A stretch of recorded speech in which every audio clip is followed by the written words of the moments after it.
additional tablets and extracts from tablets, revealed by Bahá'u'lláh. He is the all-seeing from the horizon of the heaven of knowledge.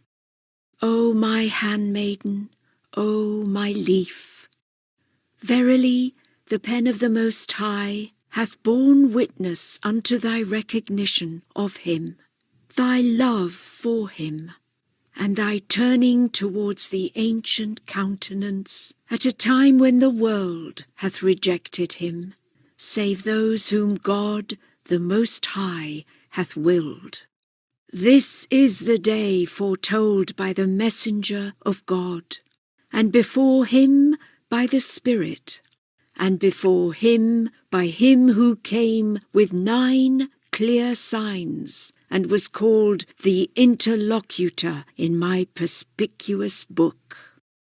O my leaf, all the books of the past and the messengers of God have given the people the glad tidings of this hallowed, this most exalted day. Nevertheless, the ungodly, the ignorant, and the evil ones have arisen with utmost cruelty to uproot the holy tree. Well is it with thee for having adorned thyself with the ornament of the love of God, and for having been enabled to make mention of him and utter his praise. Divine grace in its entirety is in the mighty grasp of God. Exalted be he. He conferreth it upon whomsoever he willeth. How many a man considered himself a celebrated divine and a repository of heavenly mysteries, and yet, when the slightest test visited him, he arose with such opposition and denial as to cause the concourse on high to moan and lament. Through the bestowals of the Lord, however, and his infinite favour, thou hast attained unto the hidden secret and the well-guarded treasure. Preserve then in the name of God this lofty station, and conceal it from the eyes of betrayers. The glory shining from the horizon of my kingdom be upon thee and upon every handmaiden who hath attained the splendours of my sublime throne. Man is even as steel, the essence of which is hidden. Through admonition and explanation, good counsel and education, that essence will be brought to light. If, however, he be allowed to remain in his original condition, the corrosion of lusts and appetites will effectively destroy him. We call to mind at this juncture Muhammad Ali, whose flesh was mingled with that of his master, his blood with his blood, his body with his body, and his bones with those of his Lord, the Exalted, the Bountiful. My supreme pen testifieth that he attained what no one had attained before him, and there befell him that which no ear had heard. Upon him be my glory, and the glory of my kingdom and my realm on high, and the splendour of the dwellers of the city of justice and equity. Blessed art thou, O Muhammad, in that thou hast drunk from the wine of utterance proffered by thy Lord the All-Merciful. Thus hath the sun of divine proofs shed its light from the horizon of the blessings of thy God, the Lord of all mankind.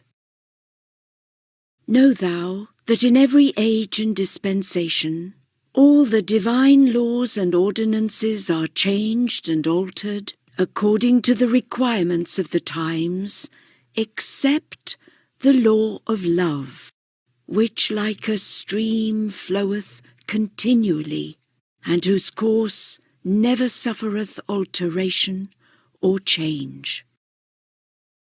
tablet of visitation for the first to arrive and the last to attain. May the souls of all on earth be offered up for them both. In the name of Him who is the compassionate, the all-bountiful, the peace that hath shone forth from the dayspring of the will of God, the Lord of all being, and the light that hath dawned above the horizon of His supreme mercy and His resplendent signs, rest upon you, O ye who are the hands of His power in the kingdom of creation, and the manifestations of His grandeur between earth and heaven. Ye are they who were awakened by the gentle winds of the dawn of revelation, and were enraptured by the voice of Him who spoke on Sinai. Ye are they who inhaled the fragrance of the All-Merciful when it wafted from the realm of divine knowledge. By your guidance, the thirsty hasten to the onrushing waters of everlasting life, and the sinner to the vivifying river of forgiveness and mercy. Ye are the signs of God and His straight path amongst His creation. Through you, all faces turned to the most exalted horizon, and every poor one sought the wellspring of wealth. At your suffering all things lamented, and every atom cried out between earth and heaven. And Adam forsook the most exalted paradise, and chose for himself a place upon the dust. Ye are the dawning places of power amidst the people, and the daysprings of might amongst the righteous. Through you the springtime of inner meaning appeared in the world of utterance, and the All-Merciful shed His effulgent splendour upon all created things. Ye are the hands of His cause in His lands, and the stars of His bountiful care amidst His servants. Through you the day-stars of knowledge dawned forth, the heavens of all religions were illumined, the lights of the sciences shone brightly amongst the nations, and the sphere of the arts was expanded throughout the world. Ye are the dawning places of God's revelation upon the earth, and the day springs of His signs in the world of creation. By your arising did the people arise to serve the cause, and the river of mercy flow out amidst humankind. Ye are the pearls of the hidden sea, and the letters of the treasured book. Through your sublime word the book of names was expounded, and the portals of blessings were opened wide before the inhabitants of earth and heaven. Through you the injunction "Be thou" was enforced, the hidden secret was divulged, and the choice wine was unsealed. Alas, alas! By reason of your sorrow, the inmates of the all-highest paradise were overcome with grief, and the denizens of the kingdom of names were moved to lament. At your suffering, trembling seized the inhabitants of the verdant isle on the shore of the sea of grandeur, causing the sighs of such as are wholly devoted to God to ascend, and the tears of them that are nigh unto Him to rain down. Ye are the books of God and His scriptures, the epistles of God and His tablets. By virtue of your gladness, the faces of all beings were wreathed in smiles, and by reason of your sorrow, all things visible and invisible did wail aloud. Ye are the arks of God sailing upon the ocean of His will, and the people of God who have arisen to champion His cause. Through you the most great announcement was proclaimed, and the limbs of all men were made to tremble. Through your call every sleeping one was awakened, every seated one rose up, and every reclining one rushed forth. Through that call the negligent were raised from slumber, the ignorant were enlightened, the agitated were assured, and the tongue of every stammerer was unloosed. Through your sweet remembrance, all people hastened to the most exalted horizon, and the crimson ark sailed upon the sea of names. Ye are the dawning places of the will of God, and the daysprings of his cause, the embodiments of his command, and the sources of his might. Ye are the storehouses of his knowledge, and the treasuries of his secrets, the repositories of his decree, and the exponents of his behest. Ye are the pearls of the ocean of his generosity, and the gems of the mines of his munificence, the suns of the firmament of his grace, and the moons of the heaven of his bounty. Through you the banner, "He verily is God," was hoisted upon the earth, and every stranger came to recognize his ultimate goal and his true abode. Through your allegiance did the pure in heart rush to the field of martyrdom and offer up that which they possessed in the path of God, the Lord of all names. Through you did they who enjoy near access to God attain unto the living waters of immortality, and the true believers unto that which hath flowed forth from the luminous spot in the all-highest paradise, before the divine lote tree. I testify that through you the breeze of the All-Merciful passed over all created things, and the sweet savour of the All-Glorious wafted over all regions. Through you the throne was established upon the land of Za'faron, and the God of mercy seated himself thereupon. Through you the heaven of certitude shone resplendent, and all things were moved to proclaim, "The kingdom is God's, the Almighty, the Beneficent." Through your names the suns of inner meaning dawned above the horizons of utterance, and the streams of divine wisdom flowed in the gardens of true understanding. Ye are those inner meanings that can neither be apprehended through words nor expressed through speech.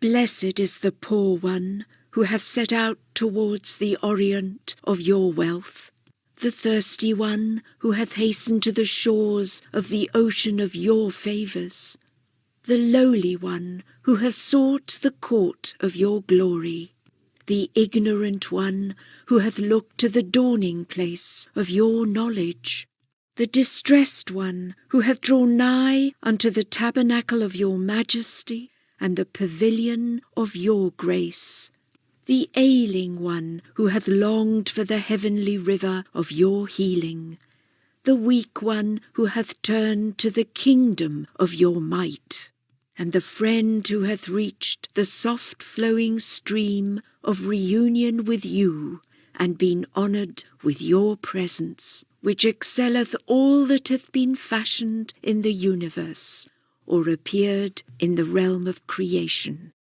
Great indeed is the blessedness of the wayward one, who hath rushed to the dayspring of your guidance, the slumbering one who hath been awakened through your remembrance, the dead one who hath been stirred by the breezes of your utterance, and adorned with the ornament of life beneath your shadow, the seated one who hath arisen in your service, the eloquent one who hath celebrated your praise, and turned to the fountain of your generosity, and the rebellious one who through your intercession hath reached the ocean of forgiveness. Through the sweet call you raised, did all things draw nigh unto God, the possessor of all names. And by your turning to the most exalted horizon, did all faces turn towards the dawning place of the bounty of your Lord, the all-glorious. Through you the treasures of all names were brought forth amongst the people. Through you the hearts of his ardent lovers were set ablaze in the world of creation. The glory that hath dawned from the horizon of mine utterance rest upon you, and upon whomsoever hath turned towards you, and fixed his gaze on the court of your glory. Through you the dove of eternity chanted, and the birds of the throne of glory warbled amongst the peoples. The seas surged, and the winds blew, the lights were shed abroad, and the skies were illumined. Through you the celestial bird sounded its call. That which had been hidden was disclosed. The irrevocable decree was fulfilled, and the hand of mercy passed round the sealed wine. Through you the morn of certitude dawned forth. The lamp of vain imaginings was extinguished, and the gates of inspiration were flung open. Through you the secrets of the book were divulged, and the veils were rent asunder. Through you the emerald green nightingale warbled upon the crimson tree, testifying to that whereunto God himself did testify ere the creation of earth and heaven. Ye are the waves of this sea through which every other sea hath surged, and the mercy of God hath appeared in every land. I bear witness that ye are rivers branching out from the most great ocean, luminous moons rising above the horizon of the world, and radiant lights shining upon its peoples. God hath made each of you a bough of this ancient root, an exponent of this glorious, this veiled and weighty secret, a manifestation of his most noble name, and a sign of his all-embracing grace. Well is it with him that hath been blessed by your breath during your lives, and guided by your example after your deaths. Through you God's bounty was fulfilled, his mercy encompassed all things, his testimony was established, his heavenly sustenance was sent down, his word was perfected, his breeze was wafted, and his proofs shone resplendent amidst all creation. By your suffering, the kindreds of the cities of names were seized with agitation. The pen of the Most High wailed aloud. The inmates of the loftiest paradise were sorely vexed. The leaves of the divine lote tree withered. The maids of heaven swooned away in their crimson chambers. The atoms of the universe cried out between earth and heaven, and the movement of the pen of the most great name was stilled in the realms of remembrance and praise. Blessed is the one who hath been illumined with the light of your faces, hath drawn nigh unto the precincts of your court, and circled round you, hath visited your resting places, and taken refuge with you, hath cleaved to the cord of your grace, and held fast to the hem of your bounty, hath striven to the utmost in your path, and suffered martyrdom for the sake of your love. Through you the supreme horizon was illumined, and all faces turned to God, the Lord of all names. Through you were manifested his sovereignty and his might, his majesty and his grandeur. Ye are the lights of the kingdom, the secrets of the celestial dominion, and the daysprings of the cause of God in this nether world. Through you the sun of utterance shone forth, the ocean of understanding appeared. The heaven of certitude was upraised, and the throne of the All-Merciful was established in the realm of being. Blessed are ye, the origin of your beings and their end, your outer temples and inner selves. And blessed is whosoever hath drawn nigh unto you and visited your graves, held fast to the cord of your favours, and clung firmly to the hem of the robe of your bestowals. Lauded be thy name, O Lord of being, and possessor of all things visible and invisible. I beseech thee, by the showers of thy mercy, through which thy bounties and favours were manifested unto thy servants, and by the mysteries of thy knowledge and the pearls of the ocean of thy wisdom, to forgive me and my parents and every servant who hath clung firmly to this exalted station and hastened to this sublime habitation.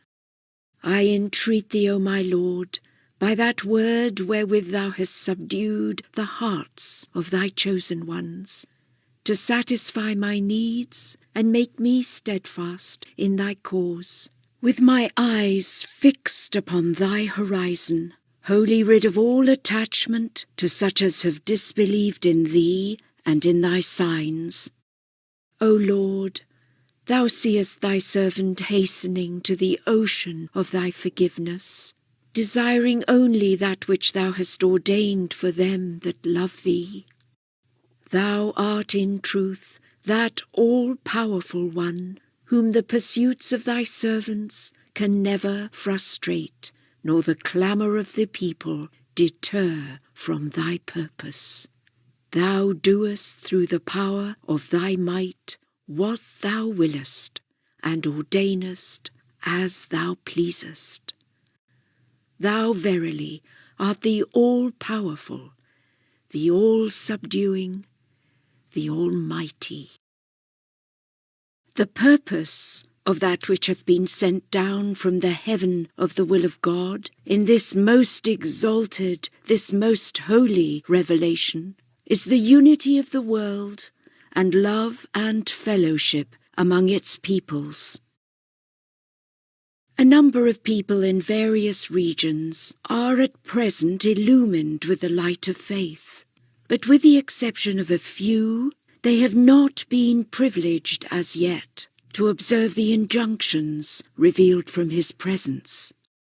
Previously we wrote to thee that had the friends there observed the payment of Bahá'u'lláh, the people of that region would have enjoyed ease and comfort. Before this law was revealed, there was no obligation on the part of any soul. The pen of glory held back from revealing laws and ordinances for a number of years, and this was a token of his heavenly grace. Were the people of the world to recognize what inestimable benefits the ordinances of the All-Merciful would bring forth, they would arise to fulfill his commandments and would observe his bidding. The pen of the Most High hath ordained that the Bahá'u'lláh is payable on 19 mesqals of gold.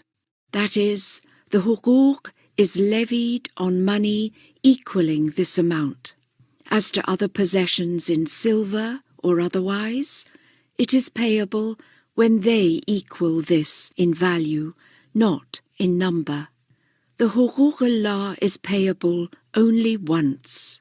For example, if a person acquireth 1,000 mesqals in gold, and payeth the Bahá'u'lláh thereof, the right of God ceaseth to be applicable to that amount, except in regard to what accrueth to it through commerce and transactions.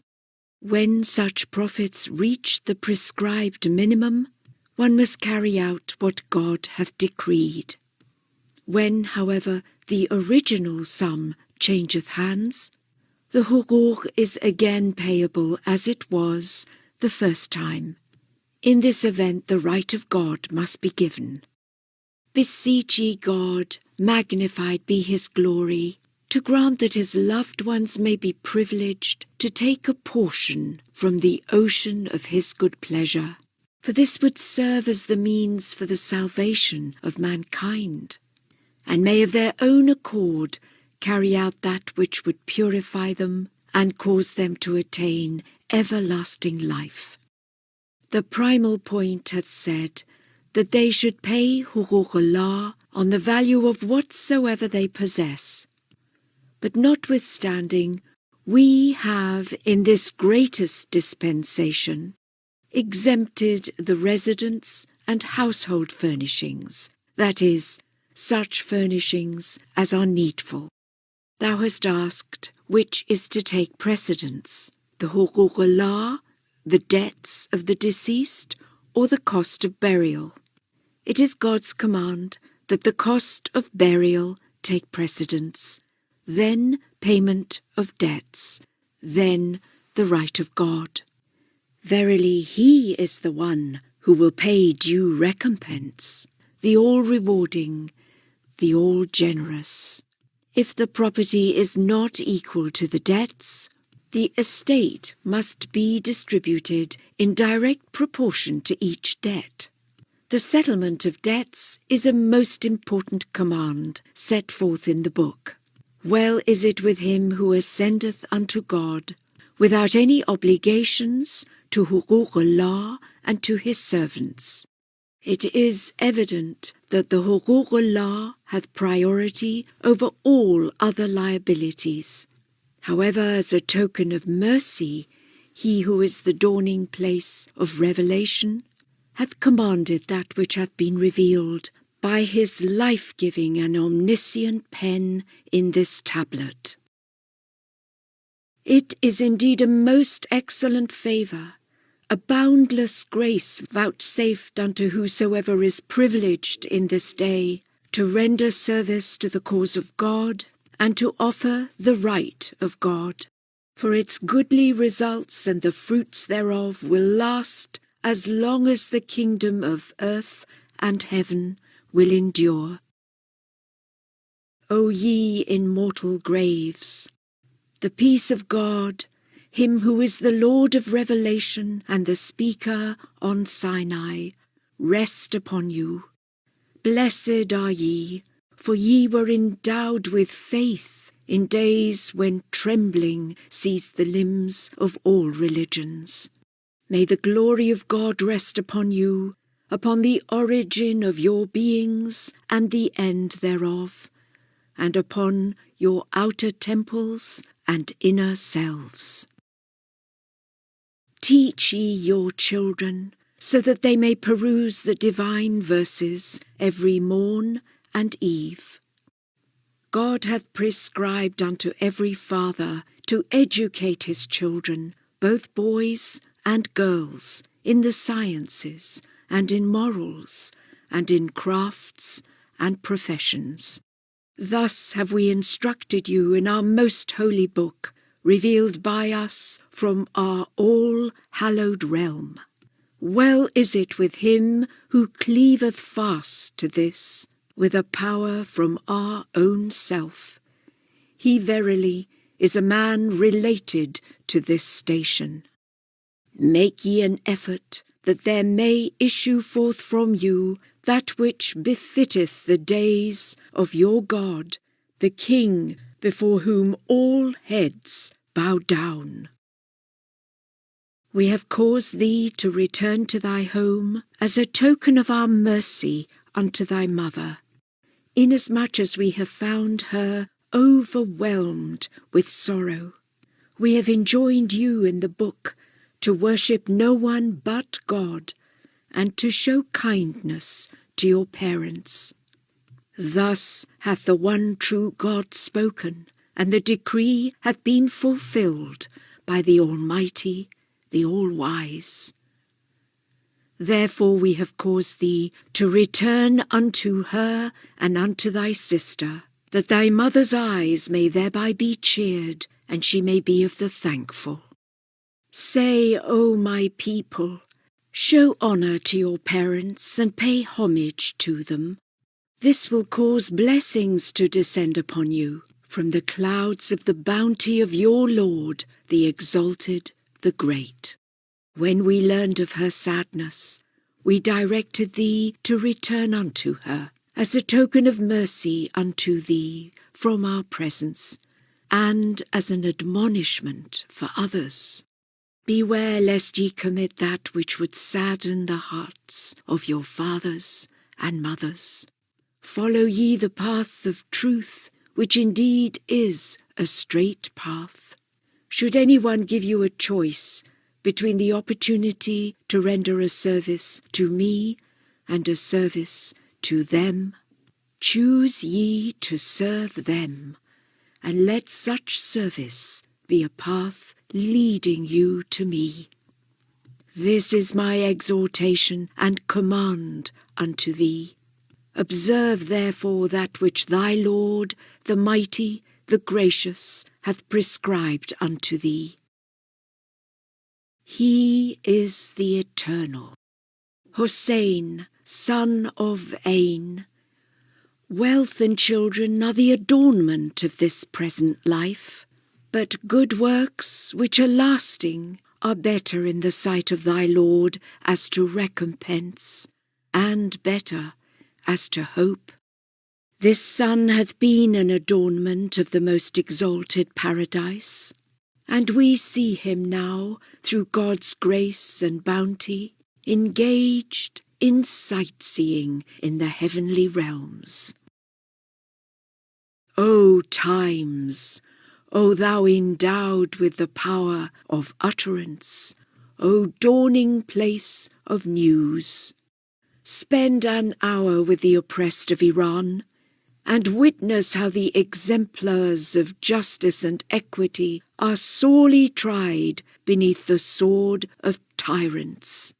Infants have been deprived of milk, and women and children have fallen captive to the lawless. The blood of God's lovers hath dyed the earth red, and the sighs of his near ones have set the universe ablaze. O assemblage of rulers, ye are the manifestations of power and might, and the fountainheads of the glory, greatness, and authority of God himself. Gaze upon the plight of the wronged ones. O daysprings of justice, the fierce gales of rancour and hatred have extinguished the lamps of virtue and piety. At dawn, the gentle breeze of divine compassion hath wafted over charred and cast-out bodies, whispering these exalted words: Woe, woe unto you, O people of Iran! Ye have spilt the blood of your own friends, and yet remain in ignorance of what ye have done. Should ye become aware of the deeds ye have perpetrated, ye would flee to the desert and bewail your crimes and tyranny. O misguided ones, what sin have the little children committed? Hath anyone in these days had pity on the dependents of the oppressed? A report hath reached us that the followers of the Spirit, may the peace of God and his mercy be upon him, secretly sent them provisions and befriended them out of utmost sympathy. We beseech God, the eternal truth, to confirm all in accomplishing that which is pleasing to him.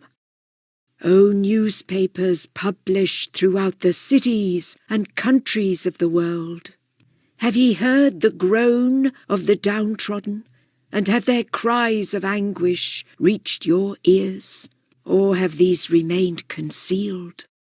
It is hoped that ye will investigate the truth of what hath occurred, and vindicate it. All should know, and in this regard attain the splendours of the Sun of Certitude, and be illumined thereby. Women and men have been and will always be equal in the sight of God. The dawning place of the light of God sheddeth its radiance upon all with the same effulgence. Verily God created women for men, and men for women. The most beloved of people before God are the most steadfast, and those who have surpassed others in their love for God. Exalted be his glory.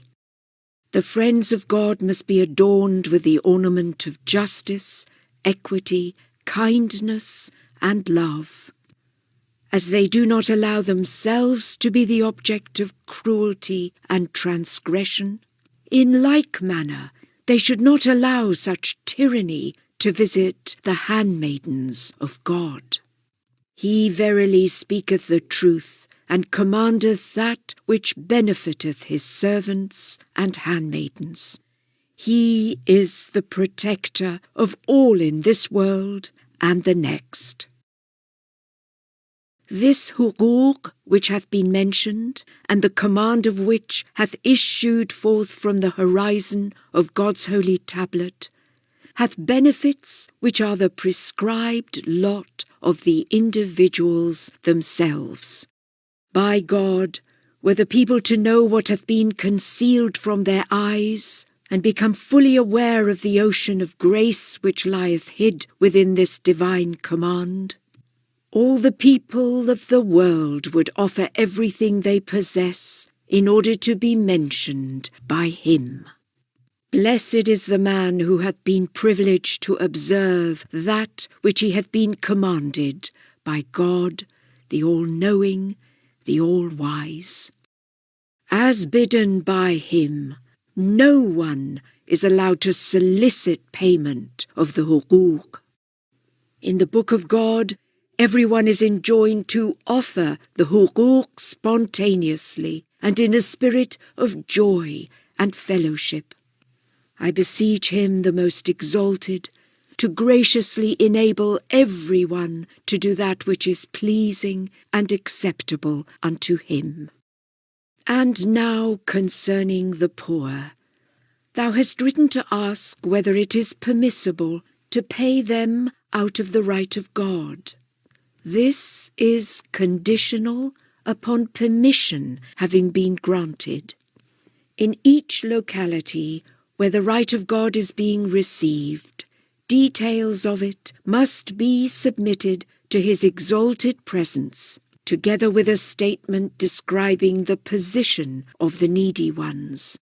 Verily he doeth what he willeth, and ordaineth what he pleaseth. If permission were to be given universally, it would lead to strife and give rise to trouble. If the learned ones of the earth were all present at the time of the revealing of our verses, know ye of a certainty that they would all acknowledge the truth of this revelation. In this day, the bayan is conditioned and dependent upon the acceptance of this most great revelation. We verily did send down unto my herald that which caused the books of God, the help in peril, the self-subsisting, to rejoice.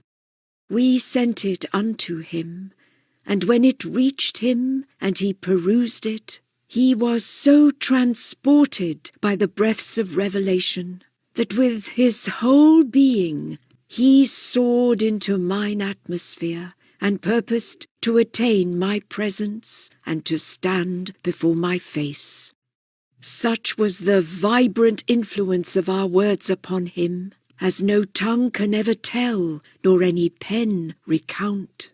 To this testifieth the Mother Book, in this the day of return. We verily concealed the root of the cause, in order to ensure its preservation. This in token of our wisdom. And I truly am the all-glorious, the unconstrained. He doeth what he willeth, and shall not be asked of what he pleaseth to ordain. He is the God of strength, of glory, and of wisdom. This truly is a revelation which revealeth itself only once every 500,000 years. Thus have we removed the barrier and lifted the veils.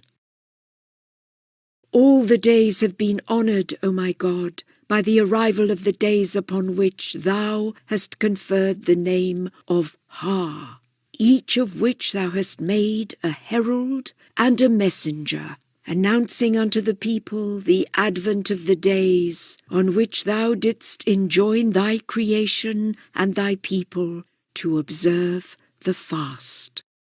Thus may every soul prepare himself to behold these days, and appoint a place for them in his heart, and purify it by thy name, the Lord, for their appearance. He is God, exalted be he, wisdom and utterance are his wont.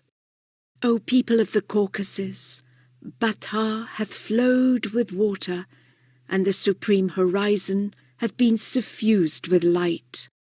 By my life, the countenance of Hejaz hath been wreathed in smiles, inasmuch as the tabernacle of majesty hath been pitched upon the slopes of Carmel, and the day-star of revelation hath shone forth from the horizon of the will of God, after the veils of glory had been rent asunder by the finger of divine omnipotence.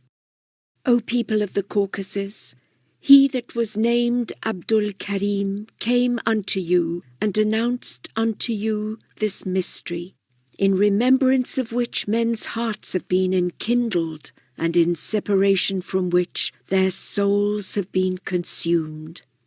He verily held fast the cord of mine allegiance, and clung to the hem of the mercy of his Lord, the Lord of all men.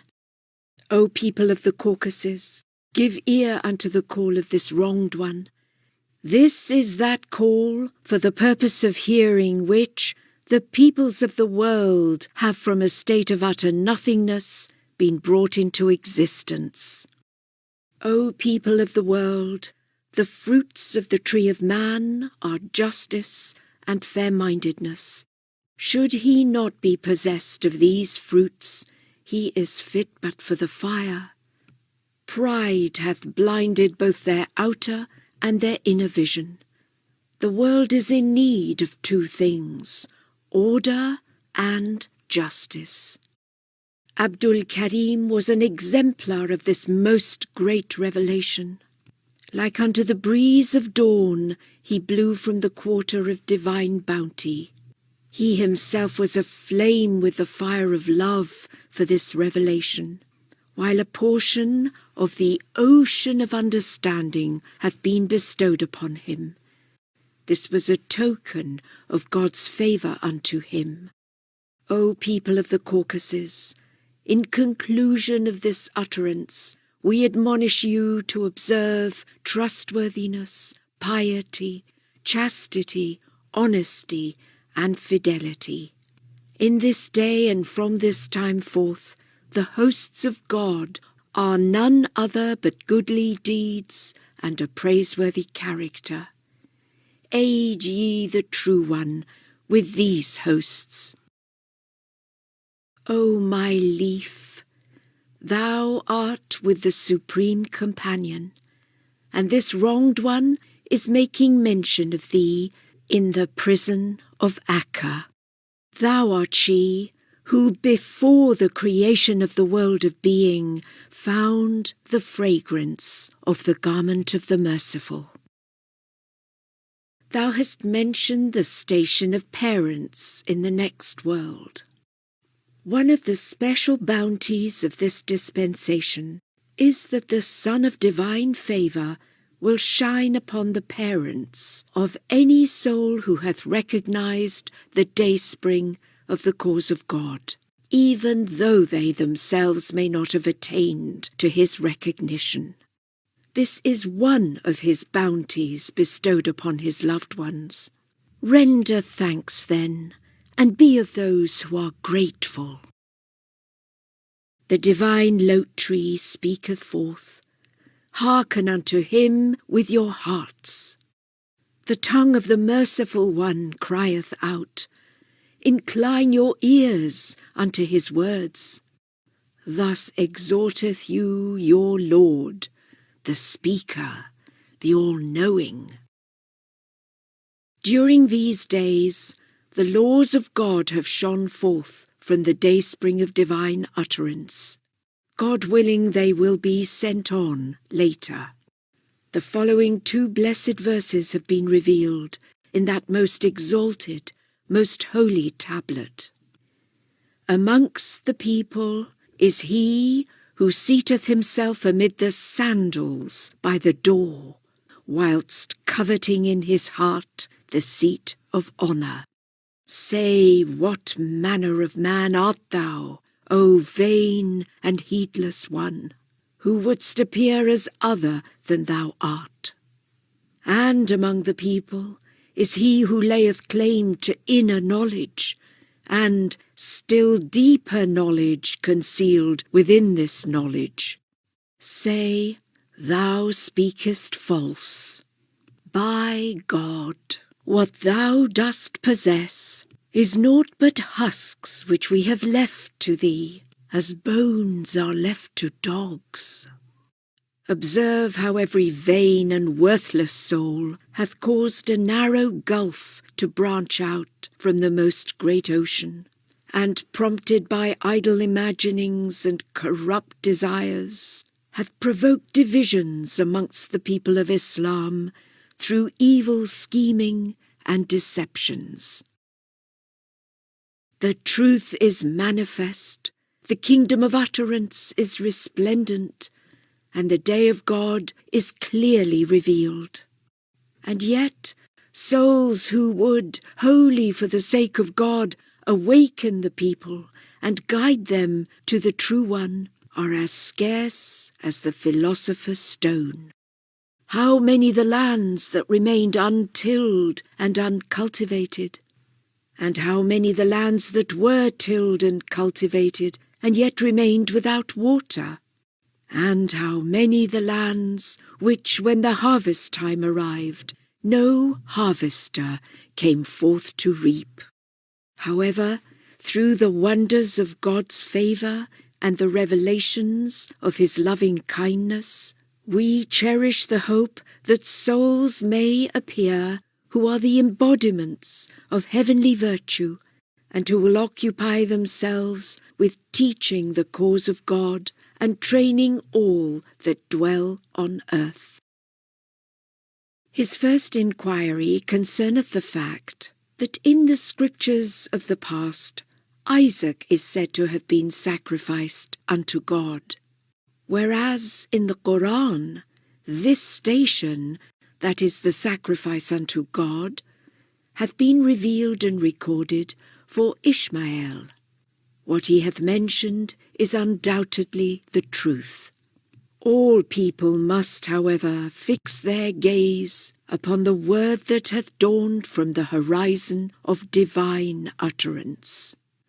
It is incumbent upon every soul to ponder its sovereignty and pervading influence, its might and all-encompassing power.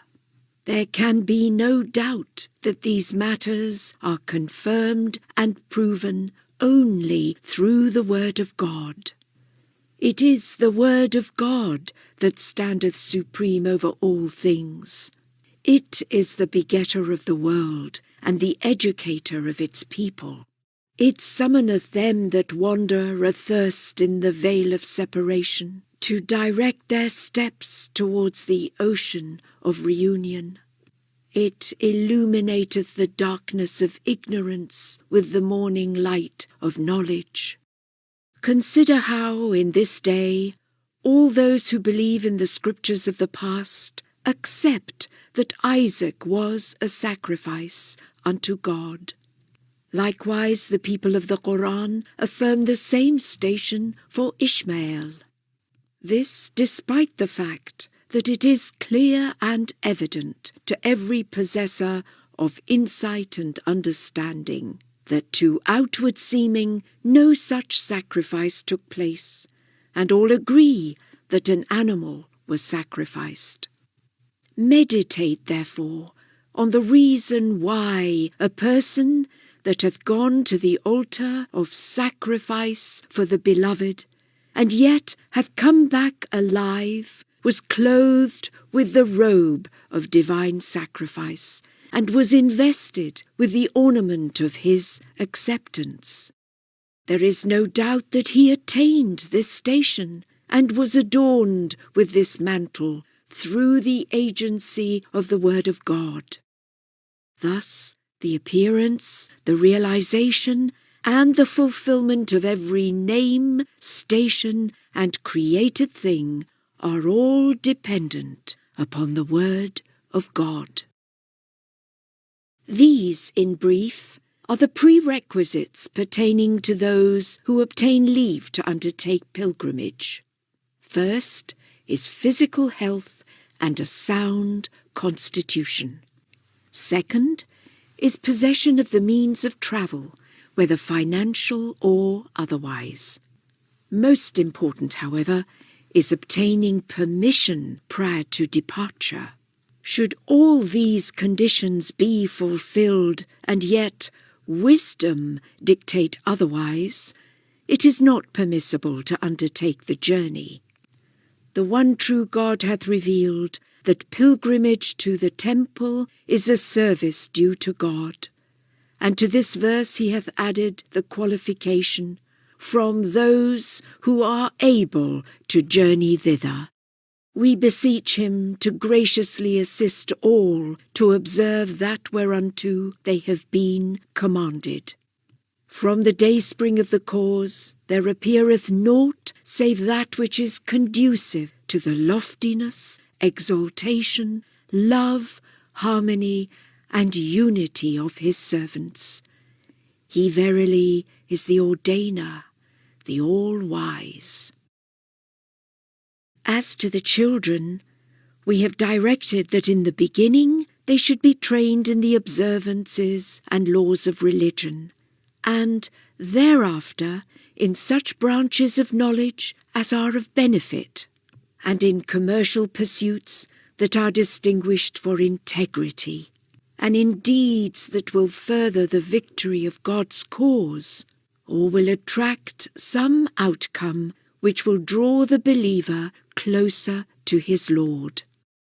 We beg of God to assist the children of his loved ones, and adorn them with wisdom, good conduct, integrity, and righteousness. He verily is the forgiving, the clement.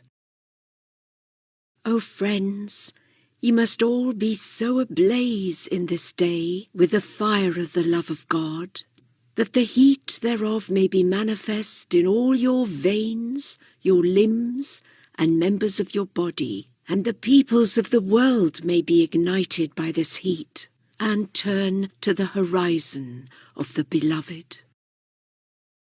Thou hast asked about affection and reconciliation. This matter was mentioned in the Holy Presence. This is what the tongue of our all-merciful Lord uttered in response. This is regarded with favour and is well-pleasing. After man's recognition of God and becoming steadfast in his cause, the station of affection, of harmony, of concord and of unity is superior to that of most other goodly deeds. This is what he who is the desire of the world hath testified at every morn and eve. God grant that ye may follow that which hath been revealed in the Kitab Aqdas. The state of affairs hath changed, the countries are agitated, and Islam hath thereby been weakened, and is beset by enemies. It is incumbent upon this people to supplicate God at morn and at eventide.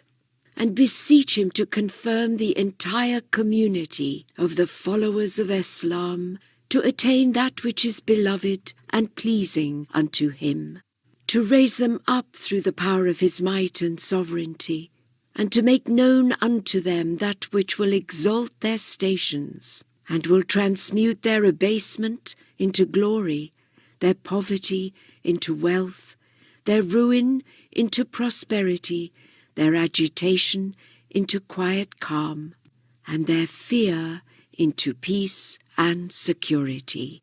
He is verily the All-Merciful. There is no God but him, the All-Bounteous, the All-Glorious.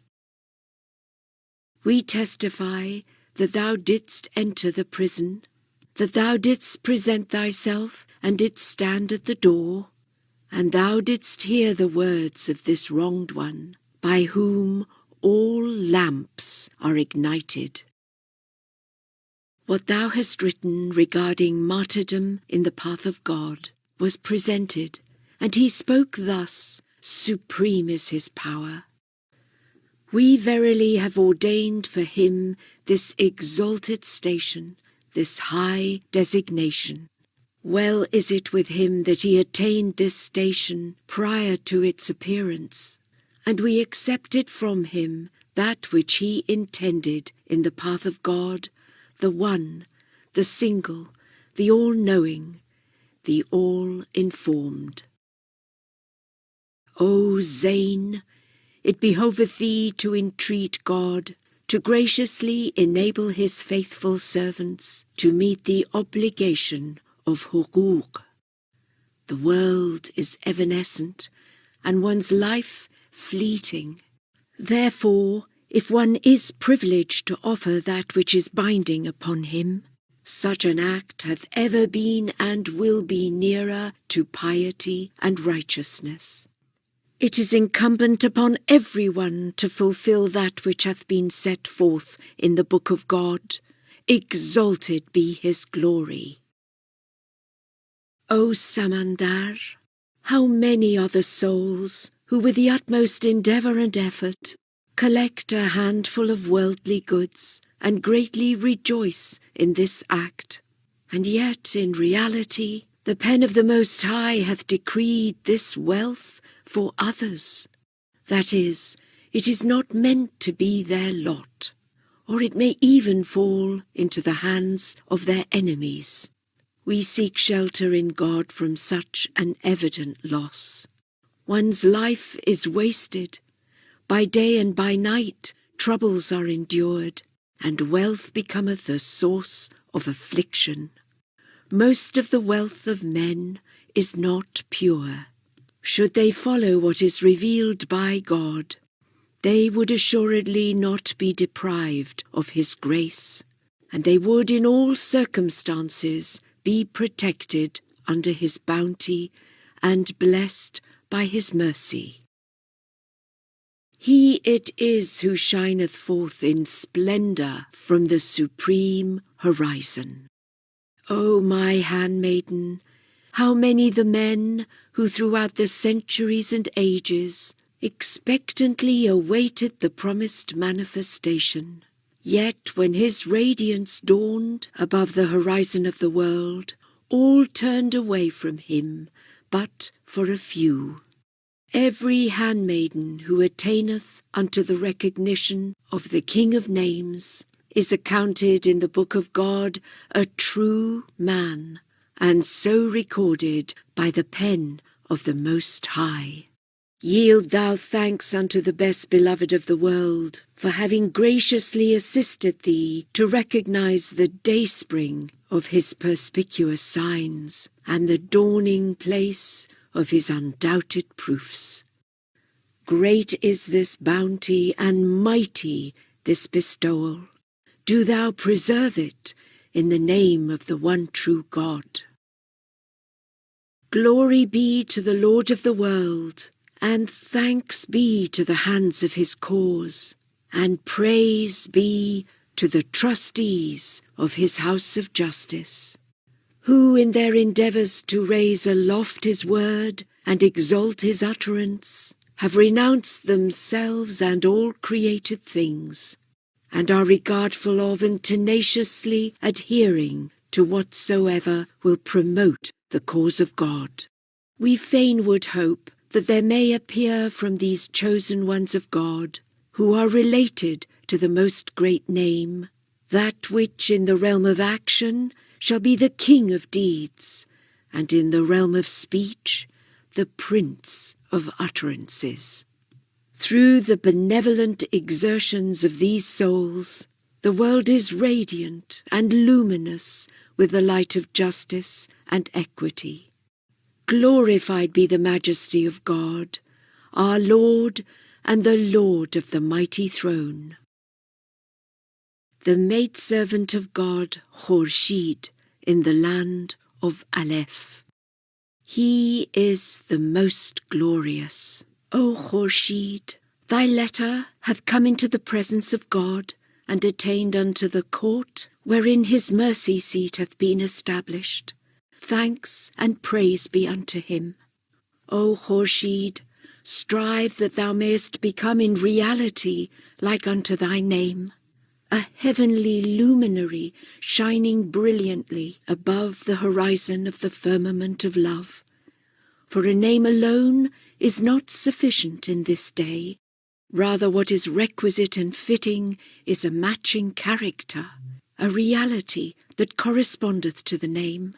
How many are the souls who, though in name beloved, are in reality detested of the Lord?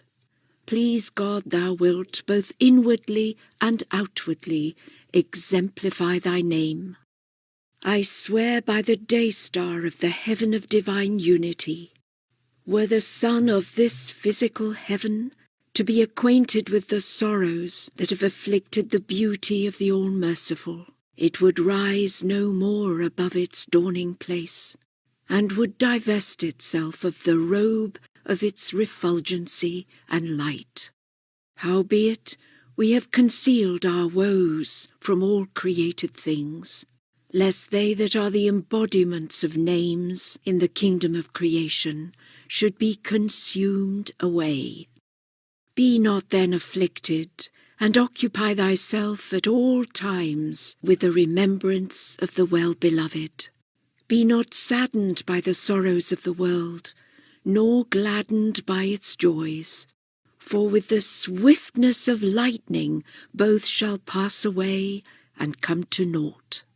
Detach thy heart from all that perisheth, and enter thou the imperishable dominion.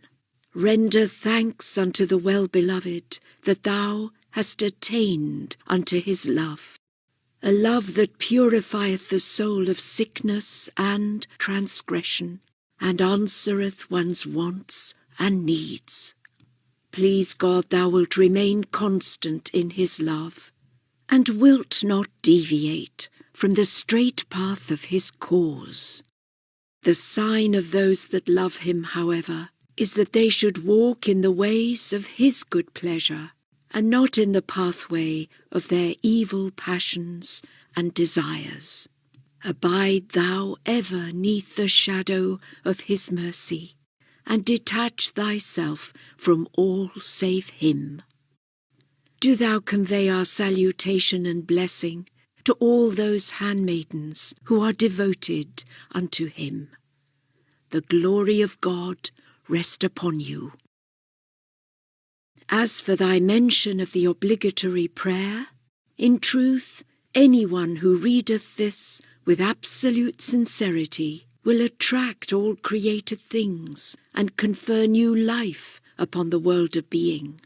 This servant beseecheth his Lord to assist his loved ones in that which will deliver them from this world's vicissitudes, its preoccupations, its frustrations and its darkness, and will adorn them with that which shall under all conditions draw them nigh unto him.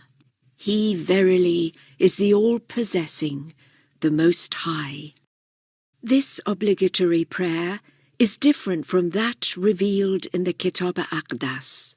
That prayer, together with the writings of the Primal Point, May the souls of all else but him be offered up for his sake, was for reasons of prudence sent to another place.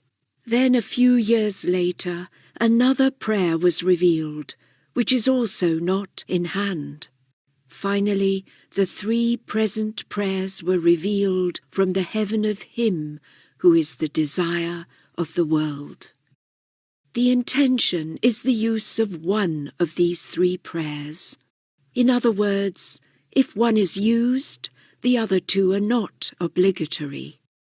Likewise, with regard to communal and individual prayer, the rule regarding this will be dispatched hereafter. In accordance with instructions, whatsoever hath been revealed with regard to the laws will be forwarded on the next occasion. These same particulars were communicated by him to Janab Ali Akbar. Upon him be the glory of God, the most glorious. In the early days, when the divine verses were revealed, absolutely no regard was given to the grammatical conventions of the people, whereas in these days, out of considerations of wisdom, regard is being paid to them. If therefore a previously revealed tablet is read out before our countenance, new wording is, in certain places, revealed to take the place of the old. Such modifications, however, concern only the outward aspects of the wording, for in reality it is correct in the form in which it was originally revealed. By God, the preserved tablet hath appeared. It walketh amongst his servants, and calleth out, This is the day promised unto you in the holy books of old.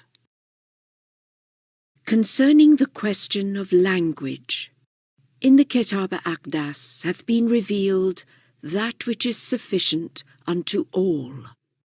O members of parliaments throughout the world, select ye a single language for the use of all on earth.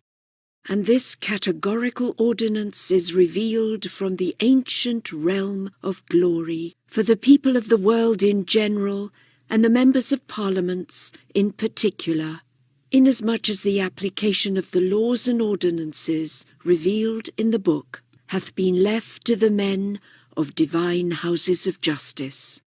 This command is the greatest means of unity and the most powerful cause of fellowship and solidarity among the people of the world.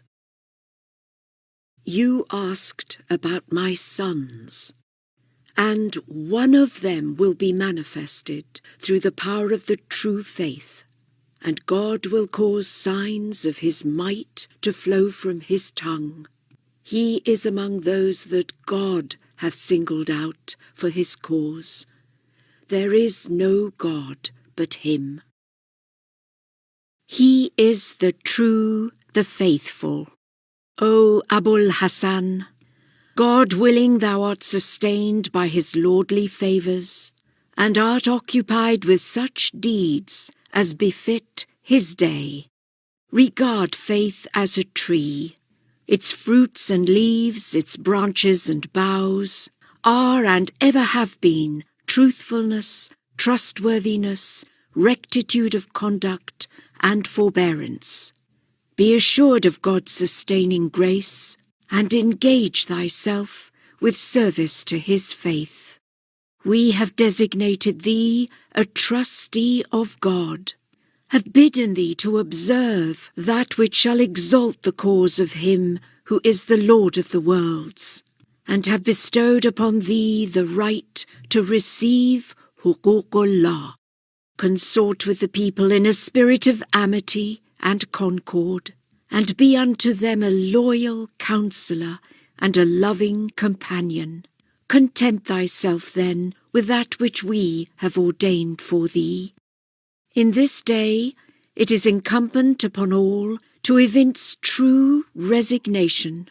The primal point himself hath informed every soul and summoned them to this lofty and sublime station.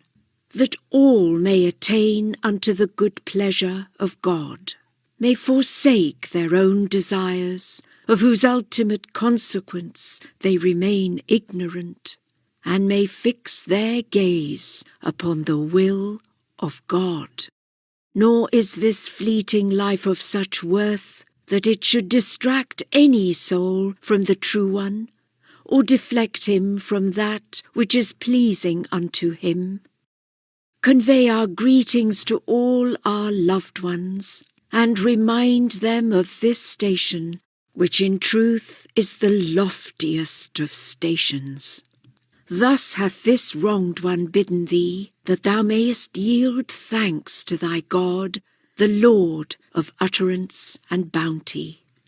My glory be upon thee, and upon them that have acted as bidden by him who is the all-knowing, the all-wise. Janabe Agha Muhammad Sadiq. He is resplendent above his most exalted horizon. Give ear, O people of Baha, to the counsel of the most exalted pen. Renounce the promptings of your own will, and fix your gaze upon the will of God, inasmuch as none is aware of that which can harm or profit him, whereas the one true God, magnified be his glory, knoweth and embraceth all things, and will of a certainty ordain that which is best.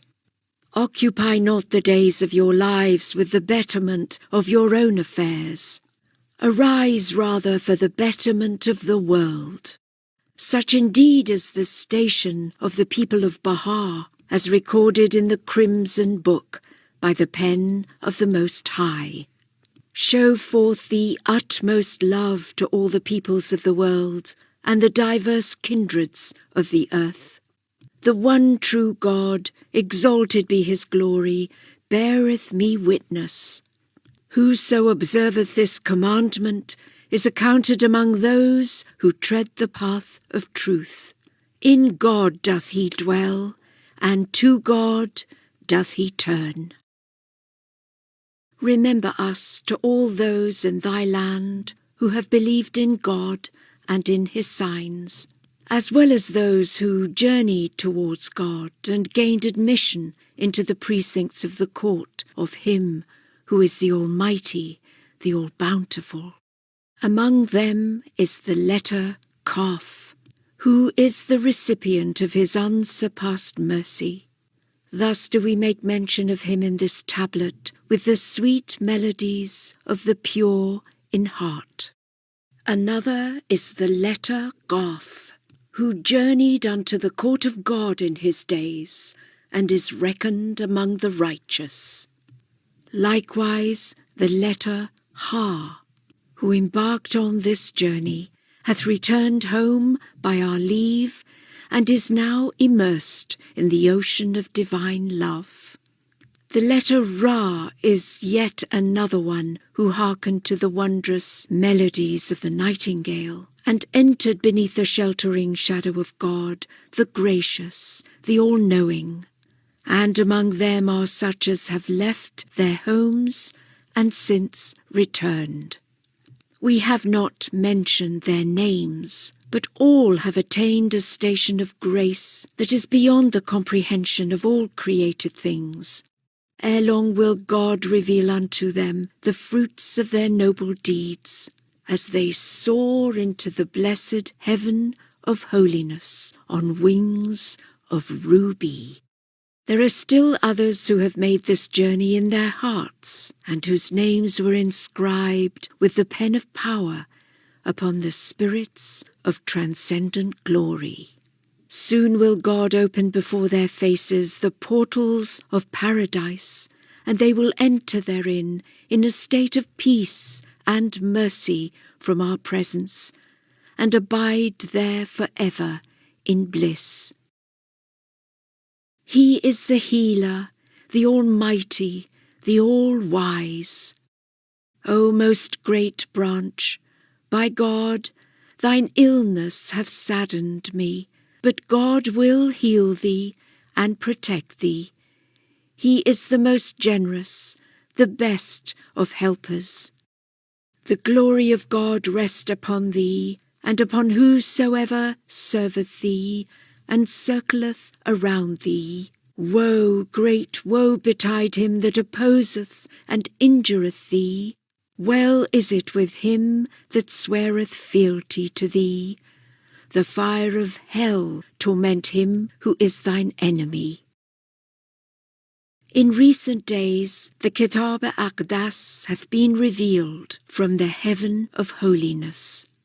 Blessed is the man who will read it and ponder the verses sent down in it by the omnipotent, self-subsisting Lord. The reason was this. Over the course of some years, questions concerning the laws of God were received from diverse lands, but the Supreme Pen did not respond to them. Then, in the land of mystery, a brief tablet was revealed in the Persian language, but was not sent out, and as directed, it was kept in a safe place. Recently, once again, petitions containing questions have reached the most holy threshold. Thereupon this wondrous and sublime book hath been sent down in the form of divine verses. As Agha, upon him rest the glory of God, was on a visit here, that which was suitable for release at present was shared with him. Namely, he was permitted to take a copy. God willing, you will receive the text and act in accordance with wisdom. Thou didst beg the Supreme Lord to bestow upon thee a station whereat in the path of his love thou wouldst give up everything, thy life, thy spirit, thy reputation, thine existence, all in all. All of these behests were submitted in the most sanctified, most exalted presence of the Abha Beauty. Thus did the tongue of the merciful speak in the kingdom of utterance. God willing, he shall be seen in utmost purity and saintliness, as befitteth the day of God, and attain the station of the most great martyrdom. Today, the greatest of all deeds is service to the cause. Souls that are well assured should with utmost discretion teach the faith, so that the sweet fragrances of the divine garment will waft from all directions. This martyrdom is not confined to the destruction of life and the shedding of blood. A person enjoying the bounty of life may yet be recorded a martyr in the book of the Sovereign Lord. Well is it with thee that thou hast wished to offer whatsoever is thine, and all that is of thee and with thee in my path. The one true God, exalted be he, loveth to witness handiworks of high craftsmanship produced by his loved ones. Blessed art thou, for what thy skill hath produced hath reached the presence of thy Lord, the exiled, the wronged. Please God, every one of his friends may be enabled to acquire one of the crafts, and be confirmed in adhering to what hath been ordained in the book of God, the all-glorious, the all-wise. One of the names of God is the Fashioner. He loveth craftsmanship. Therefore any of his servants who manifesteth this attribute is acceptable in the sight of this wronged one. Craftsmanship is a book among the books of divine sciences, and a treasure among the treasures of his heavenly wisdom. This is a knowledge with meaning, for some of the sciences are brought forth by words and come to an end with words. The Sun of Truth is the Word of God, upon which dependeth the education of those who are endowed with the power of understanding and of utterance.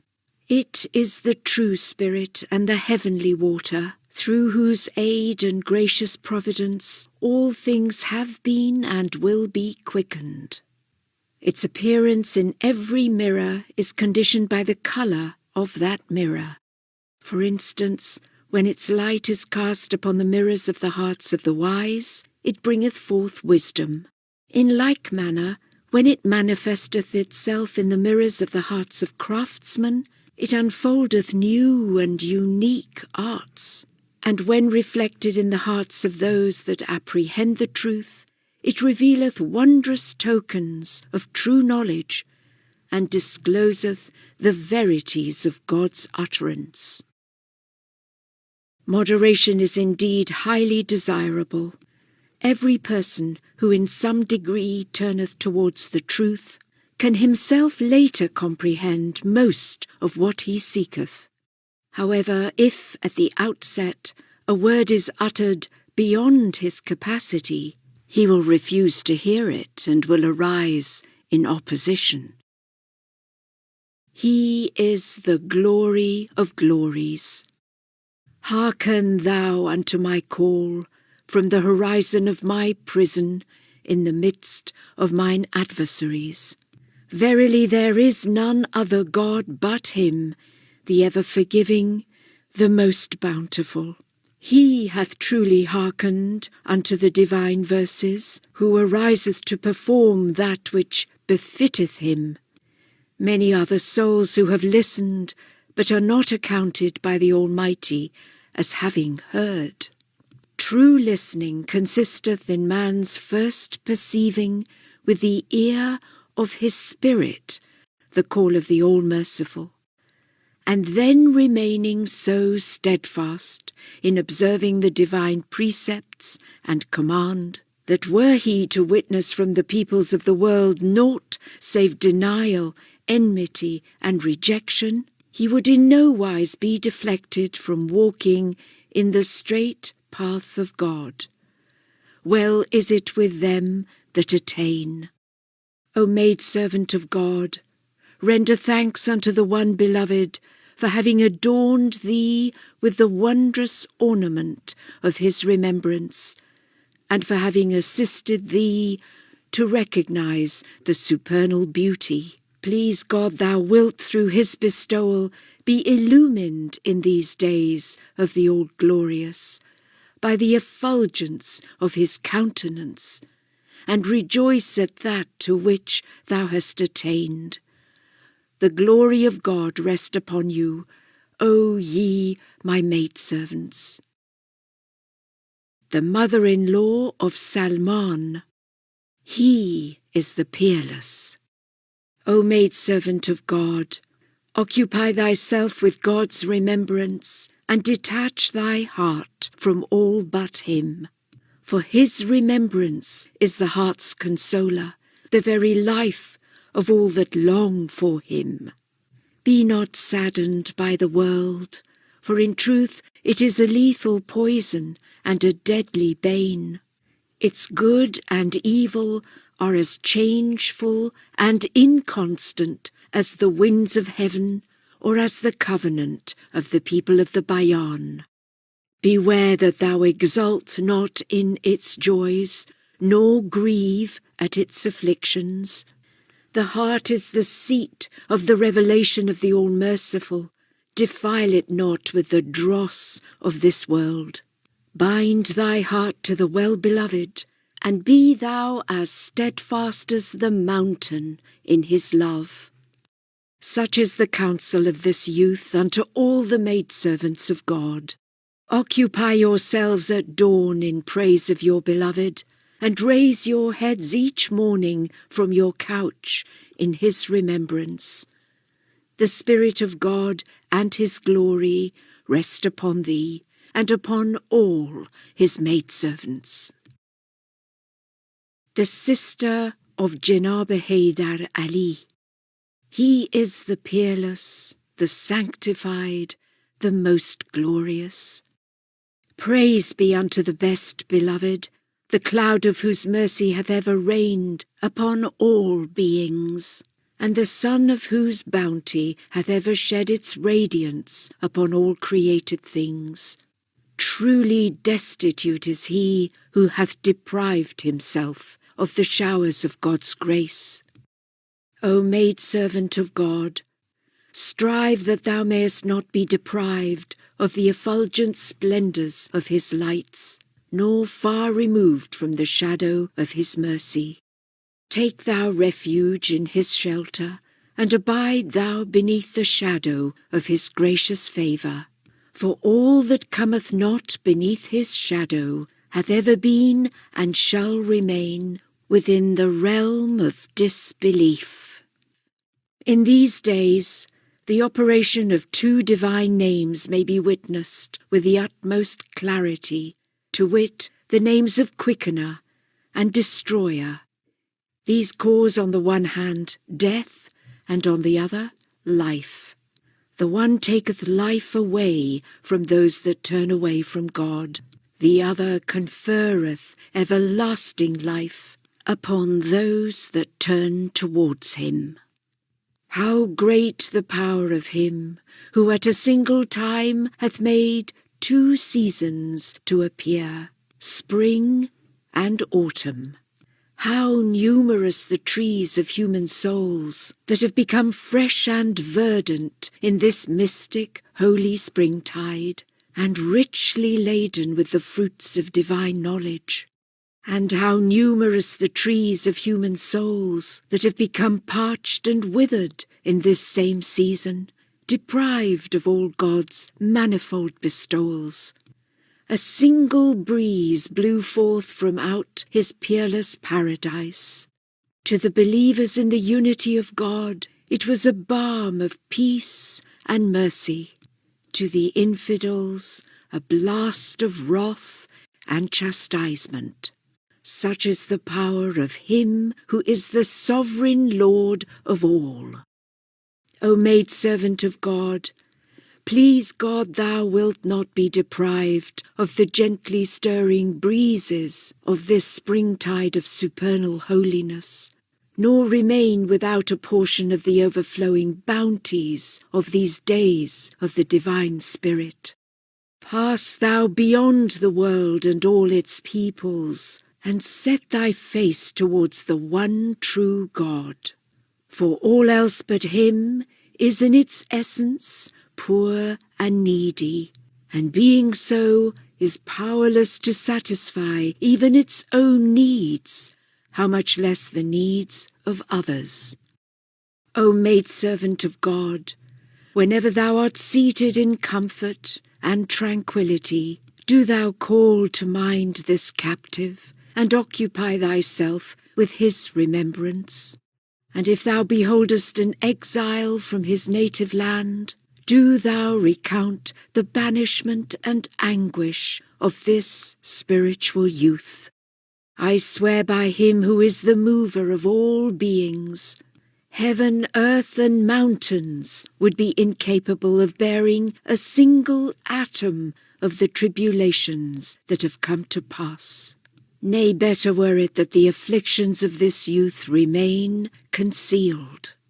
He verily hath knowledge of all things. Do thou convey the salutation of him who is the tongue of God unto all his devoted handmaidens. He is the peerless. O maidservant of God, render thanks unto the one true beloved for having guided thee to recognize his own self. Many are the daughters of kings and other notables who, through having been veiled from recognizing the beauty of the All-Merciful, are not remembered by the Lord. Thou, however, hast been remembered by him, and thy name set down by the pen of his command. Regard not this, that in these days to outward seeming they live in luxury and honour.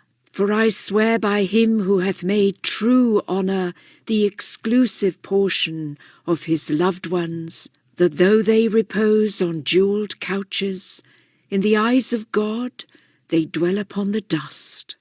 And soon shall they all return in the utmost poverty and abasement to that place wherein is neither lamp nor couch, neither friend nor comforter. Thou, however, and other maidservants of God like unto thee, though ye be seated on the dust, are in the eyes of God established upon the seats of honour. And when finally ye return unto your Lord, ye shall ascend with matchless glory unto the realms above. Then shall the whole sublime and holy company of the maids of heaven come forth to greet you and inhale from you the sweet savours of the love of God. Ever hast thou had both wealth and honour, for the love of God hath been with thee, and, God willing, shall remain with thee for evermore. And naught that hath been created in the heaven or the earth is equal to a single atom of this love. Dirhams and dinars are not the measure of true wealth. Its measure rather is the love of Him who is the beauteous, the unconstrained. How many are they who, though rich in dinars, are yet the poorest of God's creatures? For even as is witnessed, each day their greed for gain increaseth, and their avarice waxeth more intense. O maidservant of God, hold not cheap the precious gem of love, and remain thou steadfast in His love. Such is our perspicuous and mighty counsel unto thee. The glory of God rest upon thee, and upon all His devoted maidservants. Forsake wickedness and rebellion, and hold fast unto the fear of God. Sanctify yourselves from satanic deeds, and adorn your souls with the ornament of God.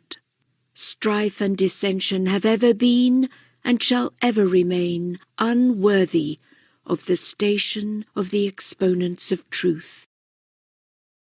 Divest not yourselves of the robe of courtesy and fair-mindedness, and speak not that which hath been forbidden you in the tablets of your Lord, the help in peril, the self-subsisting. Whoso is deprived of courtesy walketh naked among men, though he be clothed in all the world's silk. This is that which hath been revealed through the power of truth in His mighty and guarded tablets. He who is devoid of courtesy is indeed bereft of faith. Say, that justice which causeth the pillars of tyranny to quake and the foundations of misbelief to crumble is the recognition of this revelation. And whoso believeth not therein hath abandoned the stronghold of justice, and his name is recorded among the oppressors in God's mighty and guarded tablets. It ill beseemeth the people of God to transgress the bounds of courtesy. Courtesy is among the hallmarks of the human reality, an attribute whereby man is distinguished above all else. Whoso hath not attained thereunto, his non-existence is assuredly preferable to his existence. Detachment is even as a sun, which, dawning above the horizon of the soul, overcometh the flame of wayward and covetous desires. Alas, alas, may the souls of the concourse on high be a ransom for the calamities thou didst sustain, O scion of the divine lote tree, and the mystery enshrined in the most exalted word. Would that the decree of the Lord of the beginning and the end had remained unfulfilled. Would that mortal eyes had never beheld thy body fallen upon the dust. The calamities thou didst endure have withheld the billows of wisdom and knowledge from surging upon the ocean of divine utterance, and stilled the breezes of the All-Glorious. Because of the sorrows thou didst suffer, the signs have been blotted out, and the fruits have fallen, and the cries of the righteous have been lifted up, and the tears of the pious have flowed down. Alas, alas, O thou Prince of martyrs and their sovereign King! Alas, alas, O thou pride of martyrs and their best beloved! It ill beseemeth men to centre all their efforts on their own selves. Rather must they ceaselessly strive for the betterment of the lives of one another. Adorn thyself with my virtues, in such wise that should any one stretch forth the hand of oppression against thee, thou wouldst neither take notice nor contend with him. Leave him to the judgment of thy Lord, the all-powerful, the almighty, the self-subsisting, and be thou long-suffering under all conditions. By God, this is one of mine attributes, though none but the sincere are apprised of it. Know thou then that the patient sighs of the oppressed are dearer to God than all deeds, could ye but comprehend it. Be patient in whatsoever may befall thee, and put thy trust in God, thy Lord, in all thine affairs. He verily doth suffice thee against the harm inflicted by all that have been and shall be, and doth protect thee within the shelter of his cause and the stronghold of his custody. The son of Nasr Jim, in the name of God, the most mighty, the most powerful. This is a tablet from God unto him who hath been guided through the splendours of the Spirit, and is of them that have believed and been led aright. O servant, say, in the name of God, by God, and in the name of our Lord, the most exalted, the most glorious. Soar then upon the wings of true knowledge to the supreme habitation, that thou mayest hear the melodies of God from the divine lote tree. Shouldst thou soar once more, thou wilt again hear that which the people of understanding have not heard. And shouldst thou find within thyself the power and the capacity, soar thou yet again, that thou mayest behold the revelations of thy Lord, and witness shining upon thee the splendours of the countenance of God, the most mighty, the most exalted. Say verily, he is at this moment calling aloud from his seat of effulgent glory to all creation through his sweet and wondrous melodies. Beware lest ye tarry in these days. Tread ye the straight path by the leave of your Lord the merciful, and be not of them that have erred and strayed. Say verily, he hath been sent down once again from the heaven of divine decree, and reciteth unto you his mighty verses. This is indeed better for you than the dominion of this world and of the next. Say, O people, will ye dispute with the Spirit concerning what he hath seen and witnessed, after he hath proclaimed the truth in the heart of Ali, and before him in the heart of Mohammed, and in the hearts of all who have related the verses revealed unto them by God, the exalted, the Most High? Say, O people of the Bayan, should ye arise together with all the inhabitants of the earth to lead astray but one of the loved ones of God, ye would fail to do so. Die therefore in your wrath, O people of oppression and ignorance. As for thee, Do thou sanctify thy soul from corrupt desires. Enter then the realms on high, and follow not them that fly upon the wings of evil passions. Be firm in the cause of God and his religion.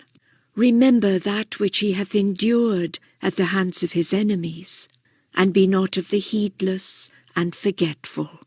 Spirit and glory rest upon thee, and upon them that have held fast to the handle of God, and have been guided by the light of sanctity. Gracious God, the people of God suffered themselves to be killed rather than kill. During the events that came to pass, they were the embodiments of utter meekness, and even intercepted on behalf of the murderers before the governor. Yet the envy and hatred of the heedless only increased.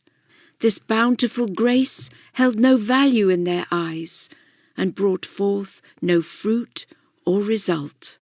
But on account of the meekness of the people of God, and their lack of any aid or helper, he who is the possessor of armaments arose to redress the wrongs. Absolute meekness yieldeth many a result, and beareth many a fruit. In the name of God, the all-loving, O Mehraban, one of the friends hath evoked thy remembrance. Thus have we remembered thee. In this glorious day, everything that can be seen is a witness, and calleth all men unto the one true God. Say, this is the day in which the sun of spiritual discernment is shining forth in the heaven of true understanding. Blessed is he that hath perceived and recognized it. Whatsoever was foretold in former times hath now been fulfilled. Say, O friends, suffer not yourselves to be far removed from the ocean of heavenly grace. He is come astonishingly near unto you.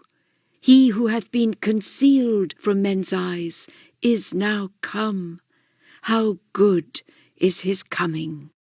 In one hand he is carrying the water of life, and in the other the charter of true liberty.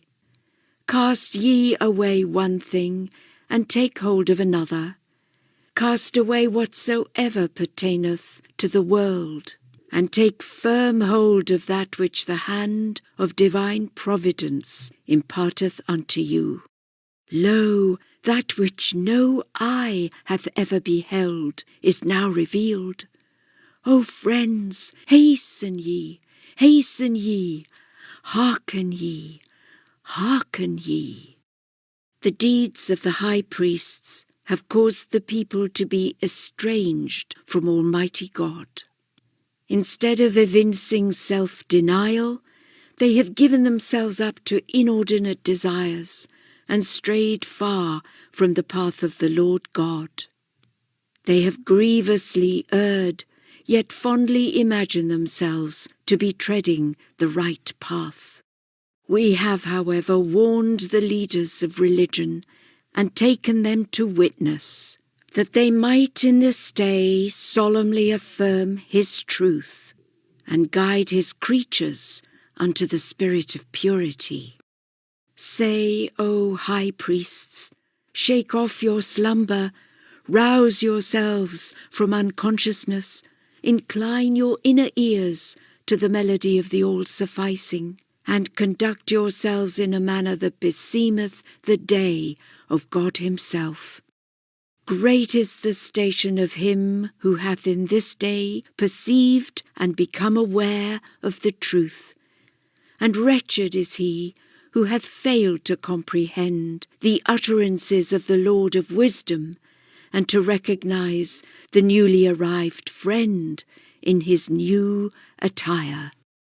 Behold, the ocean of true knowledge hath appeared, and the day star of wisdom shineth resplendent. Incline your ears to the voice of the eternal Lord of utterance, and purge yourselves from whatsoever is deemed unseemly, that ye may become worthy to gain admittance into the court of your Creator. Say in this day, the Almighty hath unloosed his tongue before the assemblage of men. It behoveth you to draw nigh unto him, and to grasp the truth of his weighty utterance. Indeed, his utterance is a messenger that beareth the token of his presence. It delivereth you from darkness, and guideth your steps unto the effulgent light of his glory. Thy name was mentioned before us, and we have remembered thee in our tablet. This remembrance is like unto a sapling that we have planted with the hand of loving kindness. Ere long will it grow verdant and flourishing, laden with abundant fruits. Thus hath the Lord God ordained, and thus hath he shown the way. He is the mighty, the seeing, the Lord of utterance and wisdom. They that have been faithful unto the covenant of God are accounted among the most exalted of all creatures before him who is the eternal truth, the Most High. They that have turned away therefrom are reckoned among the inmates of the nethermost fire in the sight of thy Lord, the Almighty, the Unconstrained. He is God, glorified be he. Grandeur and might are his. On the morning of the blessed Friday, we proceeded from the mansion and entered the garden. Every tree uttered a word, and every leaf sang a melody. The trees proclaimed, "Behold the evidences of God's mercy," and the twin streams recited in the eloquent tongue the sacred verse, "From us all things were made alive." Glorified be God! Mysteries were voiced by them which provoked wonderment. In which school were they educated, and from whose presence had they acquired their learning? Yea, this wronged one knoweth, and he saith, "From God, the all-encompassing, the self-subsistent." Upon our being seated, Rosier, upon her be my glory, attained our presence on thy behalf, laid the table of God's bounty, and in thy name extended hospitality to all present. In truth, all that which stimulateth the appetite and pleaseth the eye was offered, and indeed that which delighteth the ear could also be heard, as the leaves were stirred by the will of God, and from this movement a refreshing voice was raised, as if uttering a blissful call, inviting the absent to this feast. God's power and the perfection of his handiwork could enjoyably be seen in the blossoms, the fruits, the trees, the leaves, and the streams. Praised be God, who hath thus confirmed thee and her. In brief, all in the garden were recipients of the choicest bounties, and in the end expressed their thanksgiving unto their Lord. Oh, that all God's beloved had been present on this day! We beseech God, exalted be he, to cause to descend upon thee at every moment a blessing and a mercy and a measure of divine grace from his presence. He is the forgiving, the all-glorious. We send greetings to his loved ones and supplicate for each one of them that which is worthy of mention and is acceptable in his presence. Peace be upon thee and upon God's sincere servants. Praise be to him, the Lord of all mankind. They tread the perilous paths of imitation and deprive themselves of the ways of true independence. For if God, glorified be his name, should today speak a word that all people have spoken heretofore, and shall speak hereafter, that word would still be new, were ye to reflect upon it. Consider the term divine unity, which the manifestations of God have uttered in every dispensation. A goodly term, which all the diverse peoples and kindreds of the world have spoken. Nevertheless, in each dispensation it hath been made new, and hath in no wise been divested of its novel character.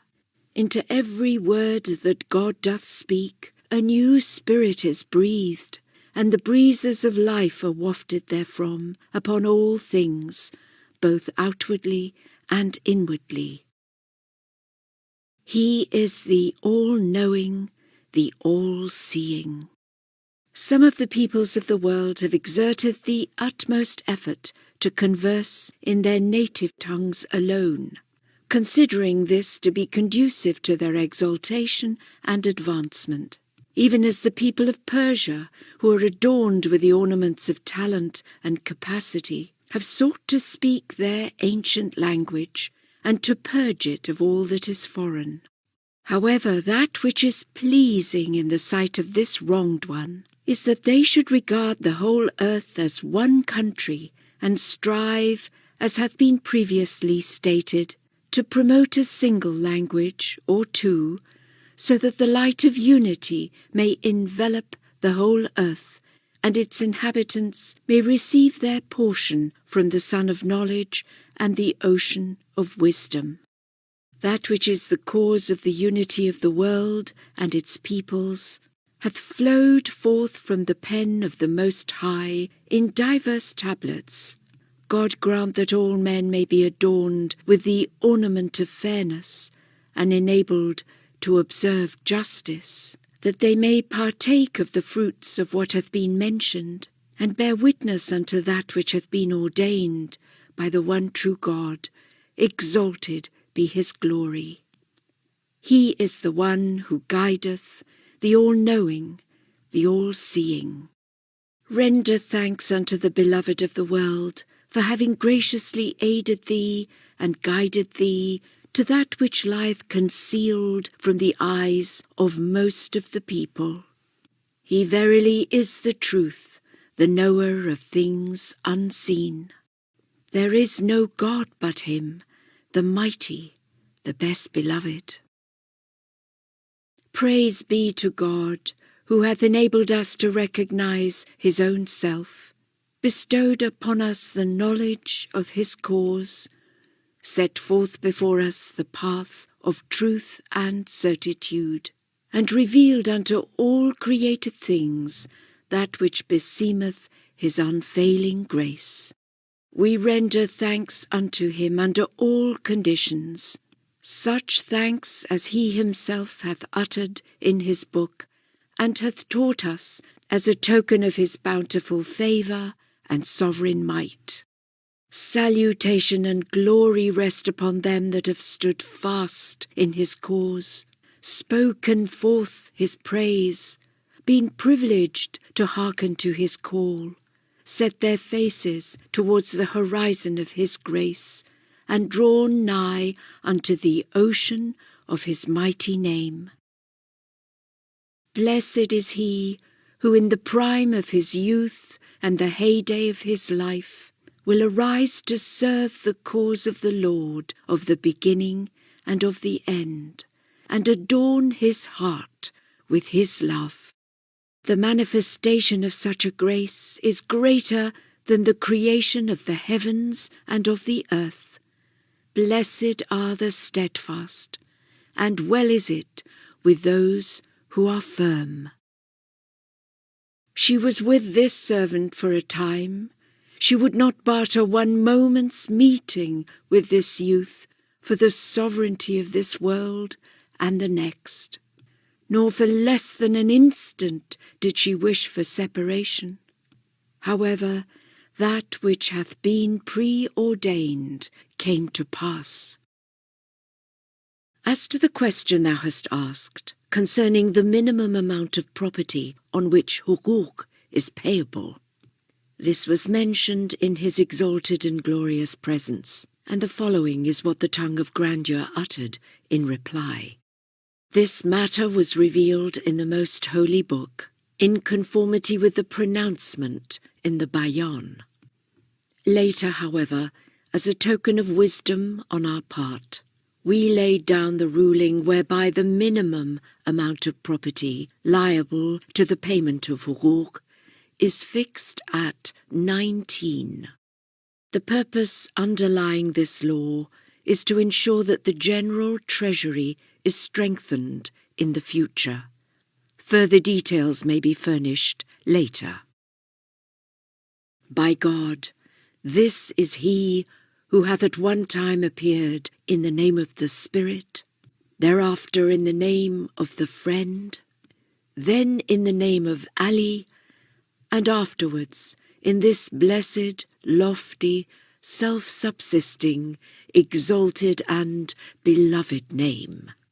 In truth, this is Hussein, who hath appeared through divine grace in the dominion of justice, against whom have arisen the infidels with what they possess of wickedness and iniquity. Thereupon they severed his head with the sword of malice, and lifted it upon a spear in the midst of earth and heaven. Verily that head is speaking from atop that spear, saying, O assemblage of shadows, stand ashamed before my beauty, my might, my sovereignty, and my grandeur. Turn your gaze to the countenance of your Lord, the unconstrained, so that ye may find me crying out among you with holy and cherished melodies. Let someone say to Hadi, if thou hadst been possessed of but a jot of understanding, thou wouldst testify that the references to that deceptive soul were but a token of wisdom and in the interests of the faith. Consider thou for a moment the beginning of these events, that haply thou mayest become aware of things veiled from the eyes of men, and be certain that from the beginning that soul had been as naught.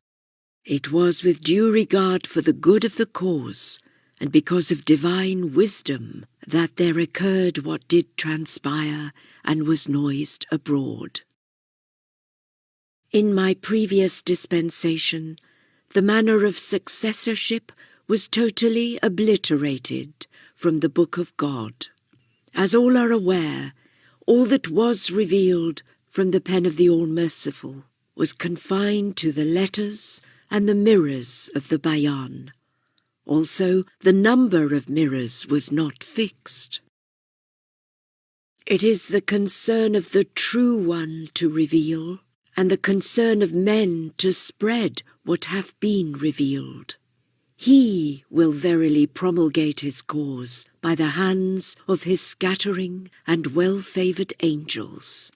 Spiritual souls will assuredly emerge from behind the veil of divine protection, who will gather together the tokens and verses of God and put them into the most excellent order. This is his sure and irrevocable decree. O thou who art the manifestation of my truth, if thou art slumbering upon thy couch, lift up thy head, and if thou art seated, by the power of my name, arise. And if thou art standing in thy yearning for my beauty, take flight. And if thou art in flight, through my sovereign might, ascend. And if thou art in ascent, by the majesty of my cause, halt in the firmament of the Spirit. Open then thy lips in my name, the opener. Move then thy tongue in my name, the mover. Intone then my melodies, and proclaim, O denizens of earth and heaven, by the one true God, Verily, he who is the Lord of eternity hath appeared, and shone forth above the horizon of creation, through the power of his most lofty, his most exalted sovereignty. He is.